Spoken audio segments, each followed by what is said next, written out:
इससे बढ़िया तो हमारा हमने आज तक कभी सुना नहीं था पाकिस्तान में 100 किलो टमाटर साला हिंदुस्तान में जरूर बिक गया, लेकिन वहाँ पता नहीं बिका नहीं बिका।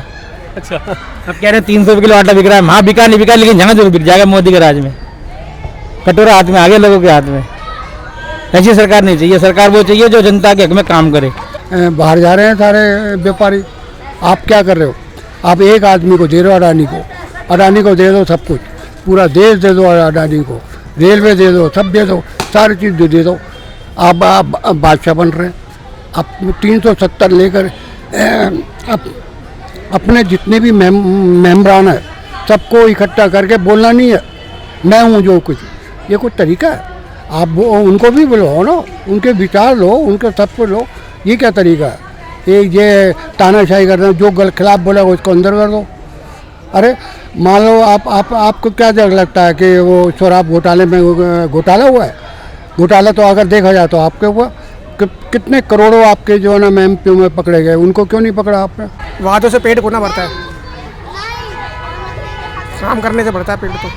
अच्छा, दिल्ली के आप रहने वाले हैं, दिल्ली में कौन सी सरकार आप समझते हैं ज़्यादा बेटर काम कर?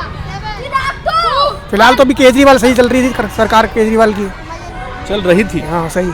अभी नहीं चल रही। अब उठा के उनको अंदर कर दिया, उसका फर्क पड़ेगा सरकार? फर्क तो पड़ेगा, आम पब्लिक को बहुत फर्क पड़ेगा अगर केजरीवाल हारता है तो।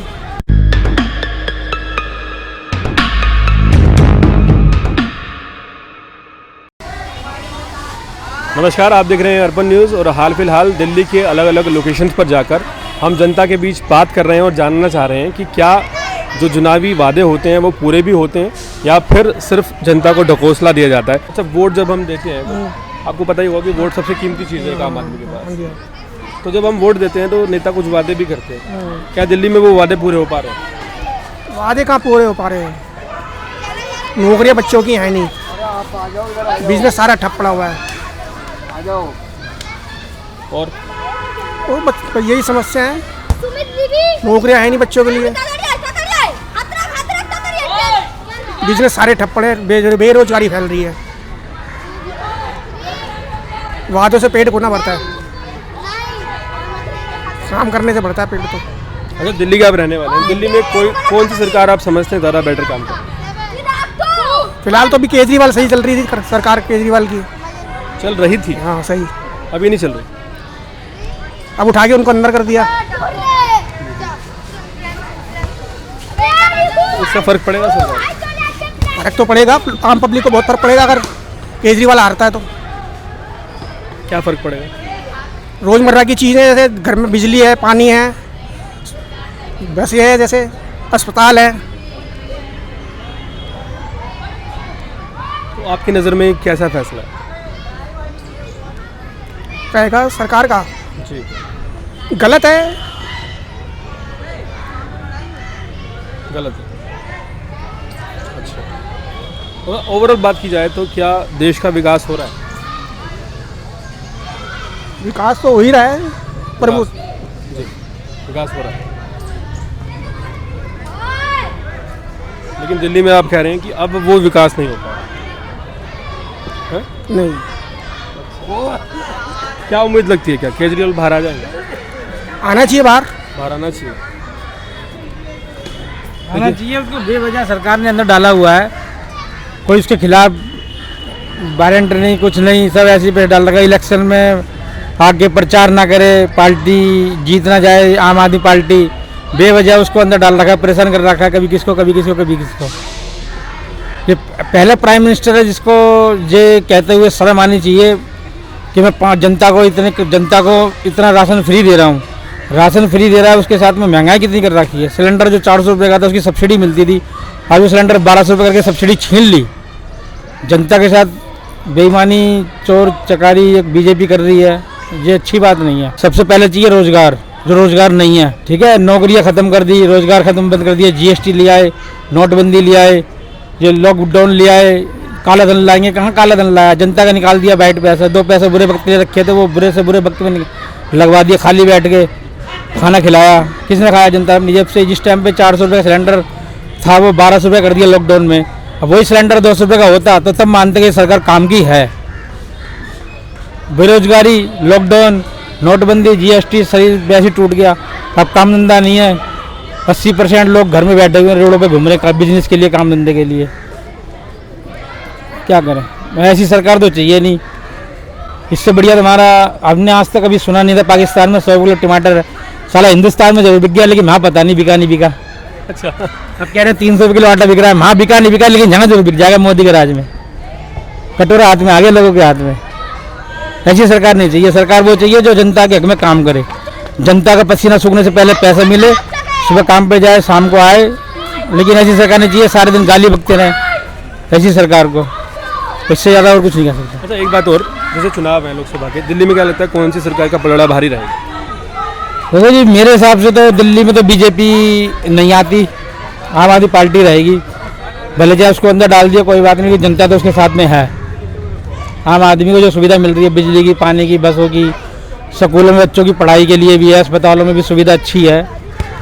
तो अगर बीजेपी आ जाएगी तो ये सारी चीज़ छिन जाएगी, और फिर जो बचा कुचा 2-5 रुपया भी पड़ा हुआ है वो भी सारा बेकार हो जाएगा बीजेपी के आने से। अब इससे आगे ज़्यादा हाथ जोड़ता हूँ और कुछ नहीं। बहुत शुक्रिया। देखिए, यहाँ पर हम दिल्ली में अलग अलग लोगों से बात कर रहे हैं। एक बात है, डेवलपमेंट हो रही है, लेकिन आम आदमी तो पिछड़ा है। जी, आम आदमी को क्या मिल रहा है? वो किसी ने कहा, पहले गवर्नमेंट थी ना, कांग्रेस की गवर्नमेंट थी, तो आम आदमी जो है उसमें कम महंगाई देख लो, सोना कहाँ से कहाँ, पेट्रोल देख लो कहाँ से कहाँ। आप जो ना मंदिर बना रहे हो, आप जो ना अपने RS के कमरे बना रहे हो, 25-25 मंजिल बना रहे हो, ये 1 करोड़ बॉन्ड से आप कर्जा ले रहे हो। मुख्यमंत्री को आप जेल में डाल रहे हो, आप तानाशाही दिखा रहे हो। अगर यही कांग्रेस को पता होता तो आप नहीं आते। आपकी निक्कर जो है निकाल दी गई थी इंदिरा के समय में। तो इस तरीके से अब वो डेवलपमेंट का मतलब ये नहीं कि मेरे को मकान मिल गया और भूखा रहूँ। भूखा रहने के सबसे पहले रोटी, सबको मिले अन्न, सबको मिले तन में कपड़े, फिर मिले मकान, फिर उसके बाद डेवलपमेंट होता है। हमारा देश ठीक है, वो हो रहा है आज से। ये तो पहले से शुरू से चला आ रहा, 70 साल की प्रोग्रेस है जो आज ये अपने नाम से पुकार रहे हैं। ये भारत की जमहूरियत है, ये शहीद भगत सिंह की जमहूरियत है। ये शहीद भगत सिंह जिस समय देश आज़ाद हुआ था 1947 से पहले, भारत में 1942 में करो या मरो का नारा लगाया था महात्मा गांधी ने। और उस पीरियड में आप क्या कर रहे थे? आप तो जो है ना अंग्रेज़ों का साथ दे रहे थे। ये देश की आज़ादी के लिए लड़ रहे थे कांग्रेस पार्टी। आपने क्या करा था? आपने जा कर के जो है सिर्फ गांधी का एक बेस तो बताना चाहिए था। आप नथुराम गोडसे ने गांधी को क्यों मार दिया? ठीक है, उनके में पॉलिसी में हो जाता है कभी है, लेकिन ये तो ना आप गोडसे के साथ खड़े हो। आपको तो जिस पीरियड में महात्मा गांधी को आप चरणों में नमन करते हो और वही जो है गोडसे मार देता है और उसके साथ आप खड़े हो। आप अंग्रेजों की पॉलिसी डिवाइडेड रूल, आप जो है ना टिट फॉर टैट या जैसे को तय था, आप इस तरीके से पॉलिसी अपना रहे हो। ये कुछ तरीका है? तरीका ये है, आज जो है ना नौजवान जो भर के आ रहे, जिसको पता नहीं नौजवानों को कि भाई हमें आगे चल कर के हमें रोज़गार चाहिए। रोज़गार, पढ़ा लिखा एक व्यक्ति, अगर कोई बच्चा यंग होगा तो वो नौकरी पाएगा या कुछ कारोबार ही नहीं है। हमारे देश में एक संस्था बनी थी, ये STC, जो विदेशों के बाहर सप्लाई करती थी। ये लौंग हुआ, ये कपड़े के मार्केट हुए, कोई कारीगरी को इस तरीके से करती थी। व्यापार छोटा छोटा चलता था। चाइना के अंदर क्या हो रहा? चाइना में जो है छोटे छोटे पार्ट बनाए जाते हैं घरों में और वो गवर्नमेंट खरीद लेती है। आप ऐसा तो कर ही नहीं रहे। हमारी सारी जो है ना बाहर जा रहे हैं सारे व्यापारी। आप क्या कर रहे हो? आप एक आदमी को दे रहे हो, अडानी को दे दो सब कुछ, पूरा देश दे दो अडानी को, रेलवे दे दो, सब दे दो, सारी चीज़ दे दो। आप बादशाह बन रहे हैं। आप 370 लेकर अपने जितने भी मेम्बरान हैं सबको इकट्ठा करके बोलना नहीं है मैं हूँ जो कुछ। ये कोई तरीका है? आप उनको भी बुलाओ ना, उनके विचार लो, उनके सबको लो। ये क्या तरीका है? एक ये तानाशाही करना, जो खिलाफ बोला उसको अंदर कर दो। अरे मान लो आपको क्या लगता है कि वो शराब घोटाले में घोटाला हुआ है? घोटाला तो अगर देखा जाए तो आपके हुआ, कितने करोड़ों आपके जो है ना एमपी में पकड़े गए, उनको क्यों नहीं पकड़ा आपने? आपने किसानों को मार दिया, उसका लड़का बाहर घूम रहा, क्यों नहीं पकड़ा? तो इस तरीके से जब आपके ऊपर तो ईडी है नहीं और दूसरे के ऊपर ईडी है, जिस मर्जी को ईडी को कर दो, जिस मर्जी को जैसा मर्जी कर दो, चाहे जो खिलाफ बोले प्रचार करे उसको बंद कर दो। अच्छा केजरीवाल का जो है ना आप कह सकते हो, केजरीवाल ने क्या बुरा कर दिया? मेडिकल जो ना यहाँ मेडिकल नहीं मिलता था, दवाइयाँ नहीं मिलती थी, दवाइयाँ मिलती है, मेडिकल मिलता है, जगह जगह मेडिकल मिलता। आज बख्शा बाबा साहब ने कहा था कि संविधान के मुताबिक शिक्षा सबसे पहले महत्व है शिक्षा, और शिक्षा को जो है ना केजरीवाल ने लागू कर दिया। उनके बच्चे जो है ना आज प्राइवेट में स्कूल में पढ़ रहे, इंग्लिश स्कूल में पढ़ रहे, जो इंग्लिश सरकारी स्कूल में नहीं पढ़ पाते थे, देख नहीं पाते, आज ये प्राइवेट में पढ़ रहे। तो उसमें क्या बुराई कर दिया? कोई बच्चे रियायत दे दी, और औरतों को रियायत दे दी कि भाई बसों में जा कर के आप फ्री चला लो। एक 5,000 रुपये कम औरत जाती है, विधवा हो गई या किसी तरीके से 5,000 कमाती है, अगर 1,000-2,000 किराया लग जाता तो खाइए क्या? अगर उसने फ्री कर दिया तो इसमें कौन सी सारी औरतें थोड़ी ना फ्री घूम रही हैं? इतने 2-3 चीज़ें, पानी की सुविधा दे दी, पानी को चलो पानी का और चीज़ है, लेकिन आपने क्या करा? आप जो है आपने GST लगा दी, नोटबंदी कर दी। नोट में जो महिलाएं जो 2-2, 3-3, 5-5 लाख रुपए इकट्ठा करती थी और वो जा कर के बंद कर दिया, और उनके पैसे जो है लाइनों में लग रही हैं, बेचारे और आ रही है। अब वो बैंकों में रखो और शो कर दो, ये क्या तरीका है? आप उनको हिसाब से करना चाहिए था कि भाई तरीके से, भाई किस तरीके से करना। ये जो पॉलिसी है, ये हमारी जो इकोनॉमी थी, जो आर्थिक जो पॉलिसी, जब तक ये आर्थिक मजबूती नहीं होगी, हम उस उद्देश्य का क्या करेंगे? तन पे उजागर कपड़े पहन ले और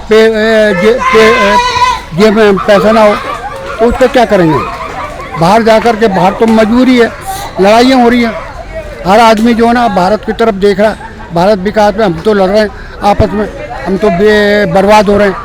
अब बर्बाद होने के भारत की तरफ देखो, भारत हमारा कुछ हौसला बुला रहा है। इस तरीके से वो आपकी शाबाशी कर रहे हैं, आप कह रहे हैं हमारी ये मान हो रहा, ये मान नहीं होता। एक बात और समझेंगे, जैसे अब करोल बाग में हम आए, करोल बाग में क्या समझते हैं कि डेवलपमेंट कौन सी पार्टी ज़्यादा बढ़िया कर पा रही है? देखिए डेवलपमेंट है, जब से एक चीज़ है, शीला दीक्षित के राज में डेवलपमेंट तो हुआ, ये तो ठीक है। अच्छा उसके बाद जो डेवलपमेंट जो आम आदमी पार्टी के राज में हुआ है वो व्यक्तिगत हुआ है, ये व्यक्ति को थोड़ी सी राहत मिली है, लेकिन व्यक्ति को उन्होंने तरीके से किया था 1 किलोवाट जैसे 1 रुपया 50 पैसे यूनिटी को कम करके इस तरीके से किया था। उसमें थोड़ा थोड़ा नमक के डाला था, इन्होंने एकदम डाल दिया।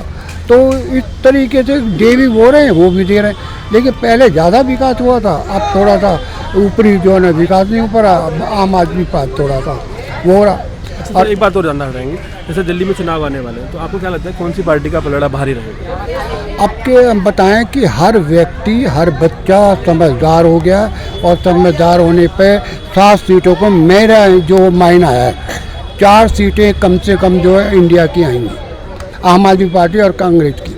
4 सीटें तो ऐसी हैं जो इन्होंने सारे जो है दूसरे उम्मीदवार उतार दिए।